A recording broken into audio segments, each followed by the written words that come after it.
Hi everyone, I am Srinivas, working as a lecturer in Government Polytechnic Siddipet, and today's our concept is architecture of Pentium processor.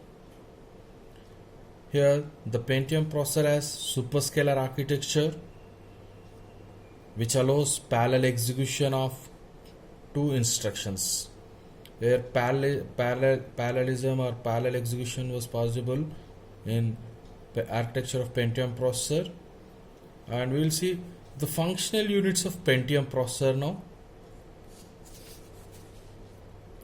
Here the functional unit of Pentium processor consists of bus unit, prefetch buffer, instruction decode is one unit, and control ROM execution unit. The yellow dotted lines you are seeing, this is an execution unit with two integer pipelines, that is one U pipeline and another is V pipeline, and more branch target buffer BTB, we'll call it as branch target buffer unit is there, and next code cache which is of 8 kilobytes, and TLB translation look aside buffer was incorporated. Next here, next after code cache, a data cache is also there, which is of same 8 kilobytes, and TLB translation look aside buffer is there as well. Next, floating point unit, FPU floating point unit is there.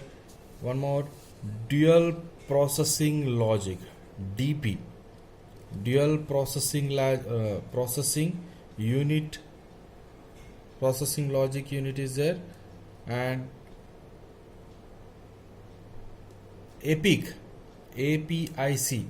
advanced programmable interrupt controller is there. Okay, these are the functional units of Pentium processor, and we will see one by one unit clearly right now.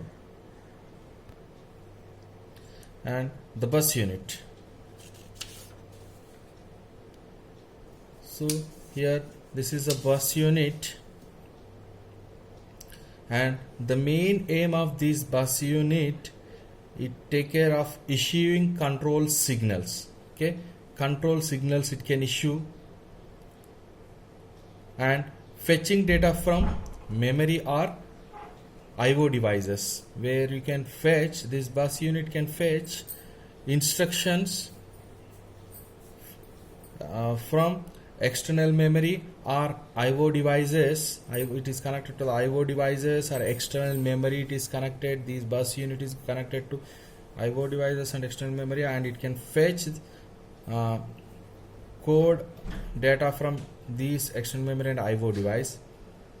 As here it consists of 64-bit data bus, 64-bit external data bus, and supports burst cycle to be in progress simultaneously, and 32-bit address bus, 64-bit data bus and 32-bit address bus, and control signals for issuing control signal purpose.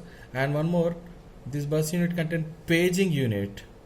Here page unit is nothing but, as your memory is divided into number of blocks called pages, so that memory management technique, this paging concept will be there in operating system. So this page unit, the blocks of data is divided into pages in main memory, and which allows the page size will be 2 MB or 4 MB size, 2 MB or 4 MB page size will be there. And this is what about bus unit in brief. you'll see next, you'll see code cache. Second unit is code cache. Here, this is the code cache. This is code cache which is of 8 kilobytes. Okay, so code cache, branch target buffer and prefetch buffer are responsible. These three, code cache, branch target buffer, prefetch buffer, are responsible for getting instructions into the execution units. These dotted lines is an execution unit, and these three units, code cache, branch target buffer and prefetch buffer, are responsible for getting instructions into execution unit, and instructions are fetched from code cache or from external memory or branch target buffer, or nothing but branch address are remembered by branch. These branch related addresses are branch means repeatedly execution unit, that addresses are stored in branch target buffer. So whenever CPU reads data from code cache, it directly reads TLB, translation look aside buffer. These translation look aside buffer will translate linear addresses to physical address by code cache, and it is of 8 kilobyte size. So CPU wants when the CPU look for code, that it will look into, instead of looking into code cache, it will look into the translation look aside buffer, so that these TLB contain total information, or all the entries which are present in the code cache are present in TLB. So CPU will directly refer to TLB whether the particular code is there or not, so that easily you can find out that. So next one is, this is what about code cache. So next, prefetch buffer. This is prefetch buffer. The Pentium processor has two independent pairs of 32-byte prefetch buffer. Here two independent pairs of 32-byte prefetch buffers are provided with conjunction with BTB, branch target buffer. Okay, only one prefetch buffer will be activated at any one time, and one prefetch buffer will fetch instructions. These prefetch buffer will fetch instruction sequentially one by one until a branch instruction is encountered. So these prefetch buffer will fetch instruction one by one until branch instruction was encountered. That is a use of this prefetch buffer unit. Next, branch target buffer. Next unit we'll see. So when a branch instruction is fetched, at the time, the work of BTB or branch target buffer is to check whether a branch will occur or not. Branch instructions are happened or not, it will be checked. If branch BTB predicts that branch instruction has not take place, then this prefetch buffer will continue executes instructions linearly one by one instruction.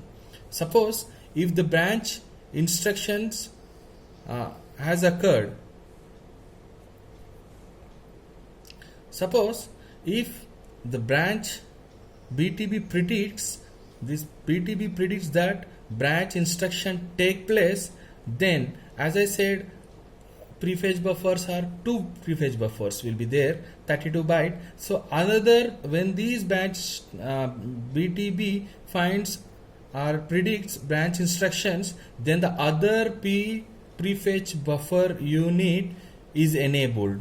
So as I said, two prefetch buffers are there, so other prefetch buffer is enabled, and begin to fetch instructions from the branch target address. In this way, the instruction need for branch are also prefetched and kept ready for decode and execution. So branch target buffer predicts main aim of this branch target buffer is every time it will predict whether branch instruction is happened or not. If not, this first prefetch buffer will execute instructions linearly. If BTB predicts that branch instruction has happened, then another prefetch buffer which is of 32 byte, as earlier I said while explaining prefetch buffer unit, there will be two 32 byte prefetch buffers will be there. If the branch instruction has happened, then another prefetch buffer is going to be activated or enabled, and it will fetch that branch address from the branch target buffer, which are ready for decode and execute by the CPU.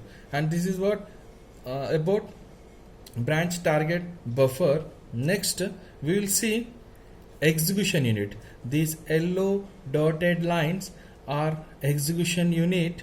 It has two integer pipelines. One is U pipeline, another is V pipeline with individual ALUs. U pipeline is having its own individual ALU U pipeline, and V pipeline is also having its own individual V pipeline ALU.